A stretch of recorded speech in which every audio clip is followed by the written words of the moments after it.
Assalamualaikum warahmatullahi wabarakatuh. Perkenalkan nama saya Lita Kartika dari Prodi Manajemen dengan NIK 28922501003. Kali ini saya akan menyampaikan materi atau mempresentasikan materi pertemuan ke-9 dari mata kuliah aspek hukum dan bisnis, yaitu mengenai hukum kekayaan intelektual. Yang pertama, ada pendahuluan. Dalam era globalisasi, maka suatu perjanjian yang dibuat oleh para pelaku usaha pasti memuat ketentuan tarif dan perdagangan. Dalam berkembangan ternyata melebar pada hal-hal yang mencakup aspek dagang di bidang hak kekayaan intelektual atau HAKI. HAKI ini sangat ditekankan pada perdagangan bebas karena mempunyai aspek strategis, baik dari sisi pelaku usaha maupun dari sisi negara. Sebagaimana kita ketahui bahwa selama ini kita hanya terpaku dengan hanya menghitung pendapatan negara dari sektor migas saja, tetapi tidak pernah memasukkan berapa devisa yang kita peroleh, haki yang kita lisensikan. Kita hampir tidak pernah menghitung berapa royalti yang kita terima dan juga tidak menghitung berapa royalti yang kita bayarkan atas penggunaan teknologi orang lain. Haki dilihat dari aspek hukum kebendaan termasuk benda tidak berwujud, karena dengan dapat dialihkan, haki berfungsi sebagai satu melindungi inovasi, kreativitas, serta untuk memberi imbalan terhadap siapa saja atas suatu penemuan, desain, dan merek. Yang kedua, memberikan hak eksklusif dalam jangka waktu tertentu. Pada tahun 80-an, devisa yang diperoleh Amerika Serikat dari haki sudah melebihi 50%. Oleh karenanya, seringkali kita melihat Amerika akan melakukan apa saja untuk melindungi haki yang dimilikinya dan memberikan sanksi yang sangat berat bagi para pelanggar.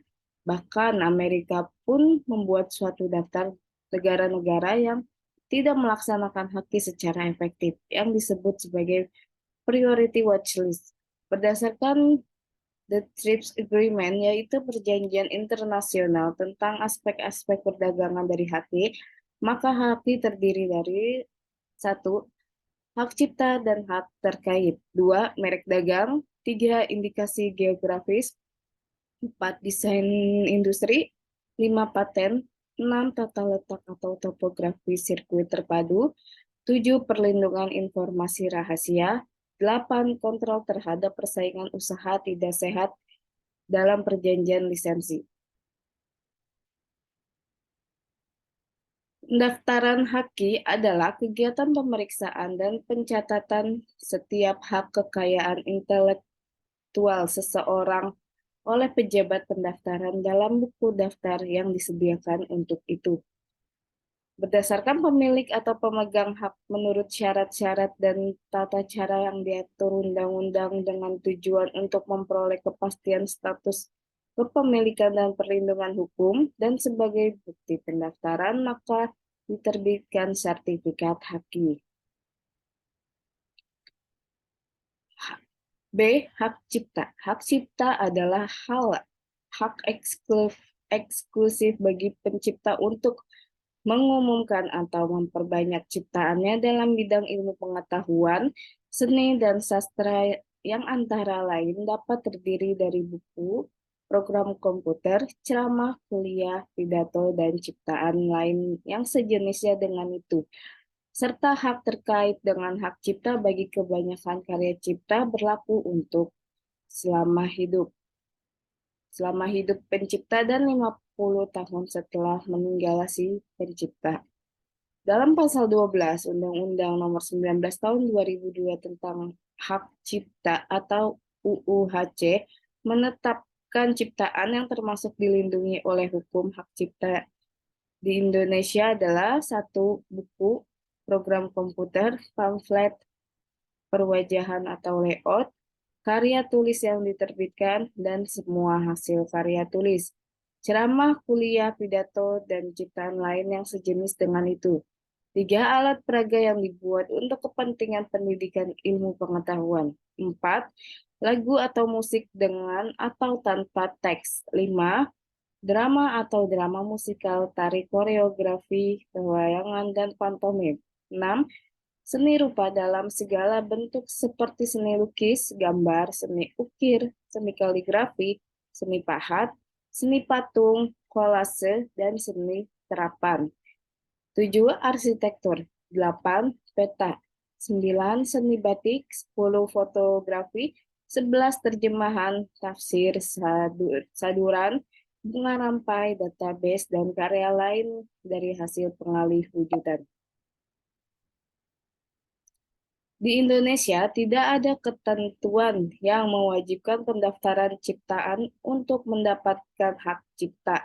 Oleh karenanya, pendaftaran tersebut selanjutnya dapat digunakan oleh yang bersangkutan sebagai bukti awal di pengadilan bila di kemudian hari timbul sengketa mengenai ciptaan tersebut. Anggota TRIPS dan negara-negara peserta konvensi Bern harus secara otomatis memberikan perlindungan terhadap ciptaan yang dilindungi hak cipta. UU-HC menetapkan bahwa pencipta atau penerima hak mempunyai hak eksklusif untuk mengumumkan atau memperbanyak ciptaannya, atau memberi izin kepada orang lain untuk melakukan pengumuman atau perbanyakan ciptaannya yang dipunyai. Hak cipta merupakan kekayaan intelektual yang dapat dieksploitasi hak-hak ekonominya seperti kekayaan-kekayaan lainnya, sehingga timbul hak untuk mengalihkan kepemilikan hak cipta, misalnya dengan cara penyerahan atau assignment hak cipta tersebut.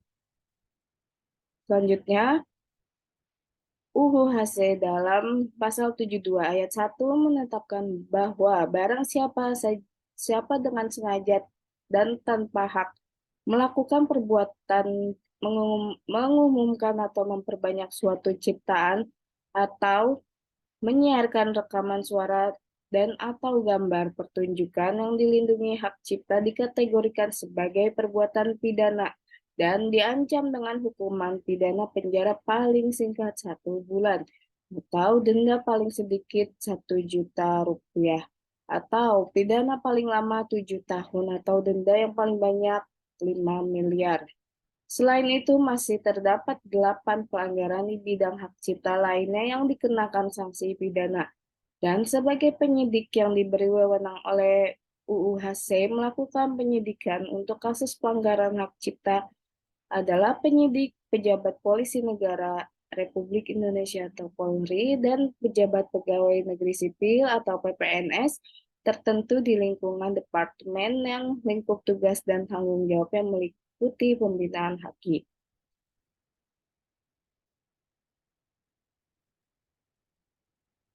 C. Merek.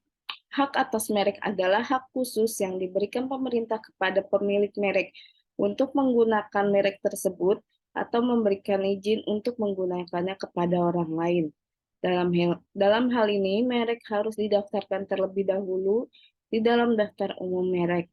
Merek adalah suatu gambar atau nama yang dapat digunakan untuk mengidentifikasi suatu produk atau perusahaan di pasaran. Para pelaku usaha selalu berupaya untuk mencegah orang lain menggunakan merek mereka, karena merek mencerminkan reputasi tersebut dengan merek yang telah digunakan perusahaan selama ini, yang tentunya membutuhkan pengorbanan waktu, tenaga, dan uang.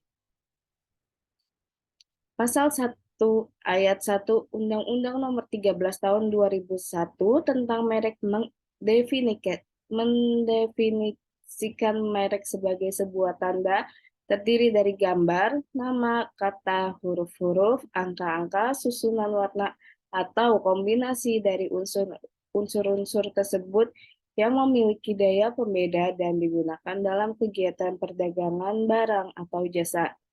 Merek harus daftar dengan itikat baik. Oleh karenanya, seorang pengusaha yang ingin mendaftarkan sebuah merek yang disadarinya sebagai merek orang lain atau serupa dengan milik orang lain, maka merek tersebut tidak dapat didaftarkan.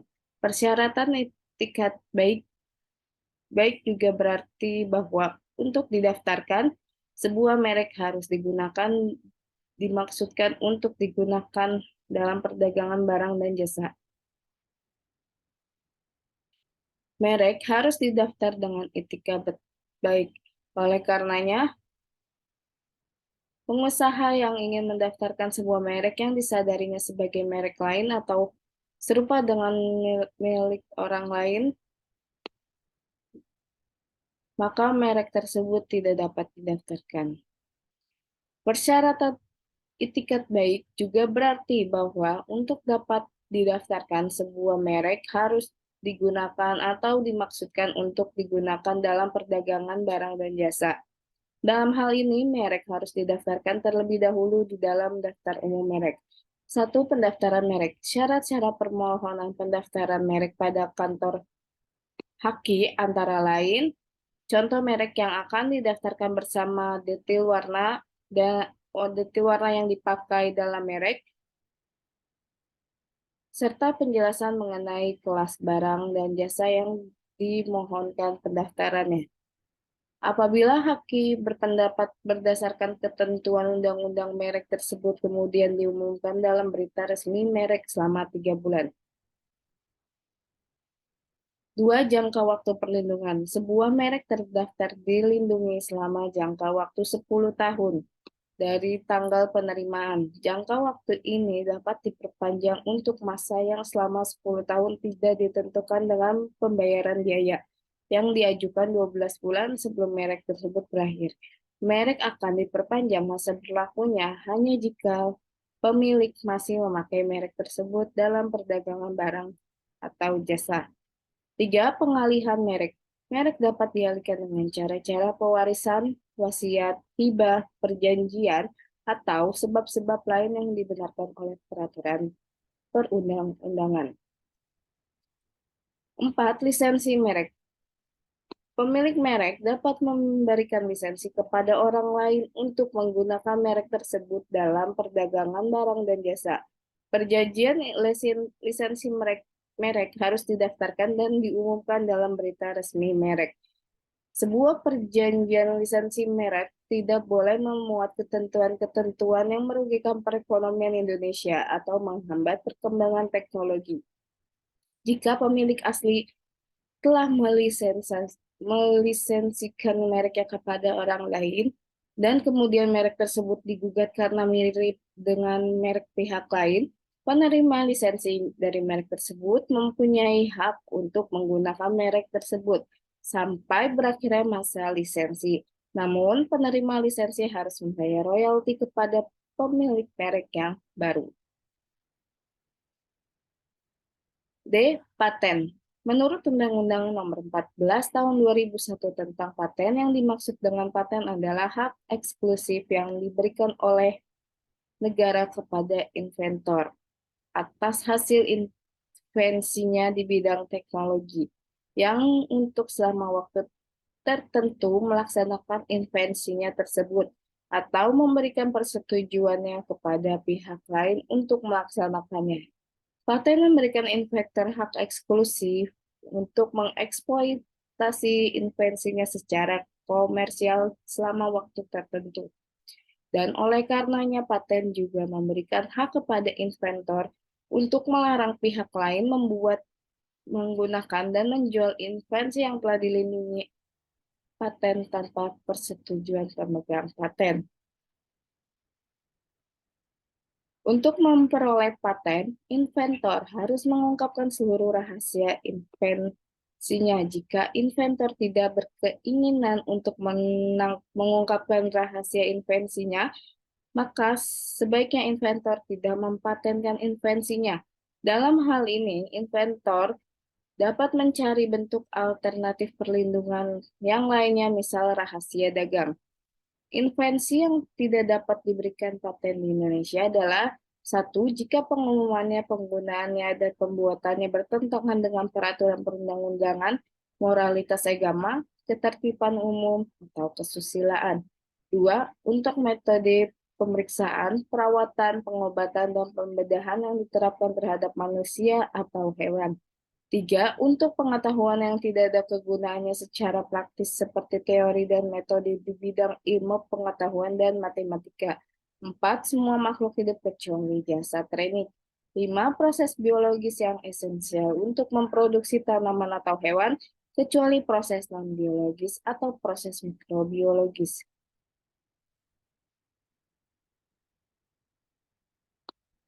Permohonan pendaftaran paten harus disertai dengan spesifikasi, yaitu dokumen legal yang wajib diserahkan ke kantor haki.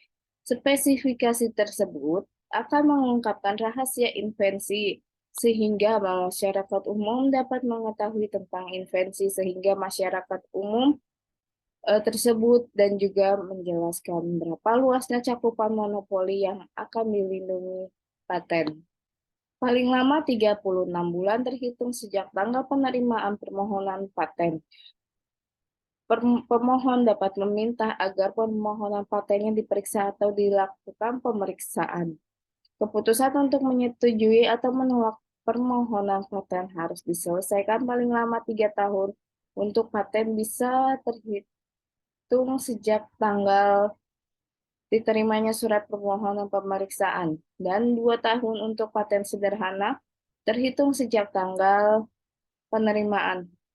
Pemohon dapat mengajukan banding ke Komisi Bandung Paten jika permohonannya ditolak oleh Dirjen Haki. Jangka waktu untuk mengajukan banding adalah paling lama 3 bulan terhitung sejak tanggal pengiriman surat pemberitahuan penolakan permohonan. Terhadap keputusan Komisi Banding Paten dapat diajukan kasasi. Paten biasa berlaku selama 20 tahun terhitung sejak tanggal penerimaan paten. Sedangkan jangka waktu paten sederhana adalah 10 tahun terhitung sejak tanggal penerimaan. Untuk menjamin kelangsungan paten tersebut, maka pemegang paten harus membayar biaya. Selanjutnya, pemegang paten wajib melaksanakan patennya di wilayah negara Republik Indonesia. Tetapi pemegang paten berhak mengalihkan patennya melalui lisensi. Desain industri. Desain industri adalah cabang haki yang melindungi penampakan luar suatu produk yang diatur oleh Undang-Undang Nomor 31 Tahun 2000 tentang desain industri. Desain industri adalah suatu kreasi bentuk, konfigurasi, atau komposisi garis atau warna, atau garis dan warna, atau gabungan daripadanya yang berbentuk 3 dimensi atau 2 dimensi yang memberikan kesan estetis dan dapat diwujudkan dalam pola 3 dimensi atau 2 dimensi, serta dapat dipakai untuk menghasilkan suatu produk, barang, komoditas industri, atau kerajinan tangan.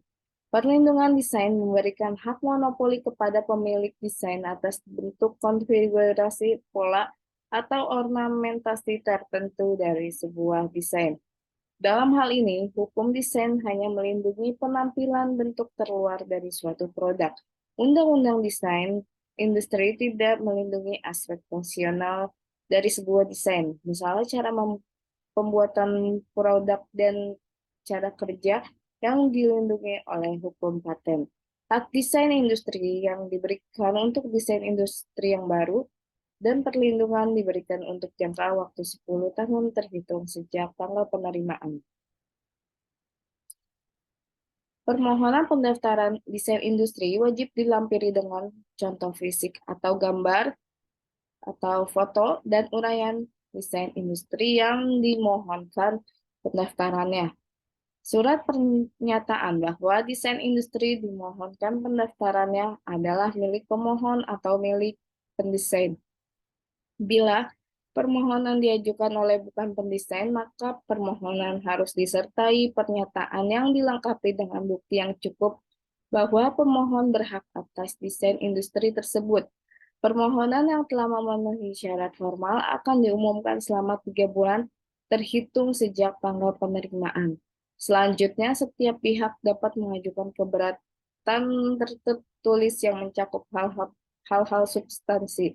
Direktoral Jenderal berkewajiban memberikan keputusan untuk menyetujui, menerima, atau menolak keberatan dalam waktu paling lama 6 bulan. F. Rahasia dagang. Rahasia dagang diatur dalam Undang-Undang Nomor 30 tahun 2000 tentang rahasia dagang. Ada 3 unsur yang harus dipenuhi agar suatu rahasia dagang dapat perlindungan hukum. 1. Harus bersifat rahasia. 2. Harus bersifat komersial. 3. Pemilik informasi harus telah mengambil langkah yang layak dan patut untuk memelihara atau melindungi sifat kerahasiaan informasi tersebut. Pemilik rahasia dagang memperoleh hak yang sah untuk menggunakan rahasia dagang tersebut serta memberikan lisensi kepada pihak lain untuk menggunakan rahasia dagang atau mengungkapkan rahasia dagang tersebut kepada pihak ketiga untuk kepentingan yang bersifat komersial. Selanjutnya, jika seseorang melanggar hak pemilik rahasia dagang, maka pemilik tersebut dapat mengajukan gugatan ke pengadilan negeri berupa ganti rugi dan atau putusan sela untuk mencegah pelanggaran yang berlanjut. Selain itu, sebagaimana diatur dalam pasal UU RD Indonesia, maka terbuka kemungkinan mengajukan tuntutan pidana terhadap pelanggar rahasia.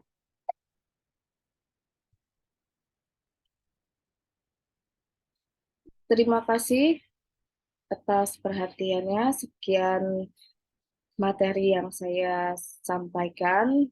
Mohon maaf bila ada kekurangan. Wassalamualaikum warahmatullahi wabarakatuh.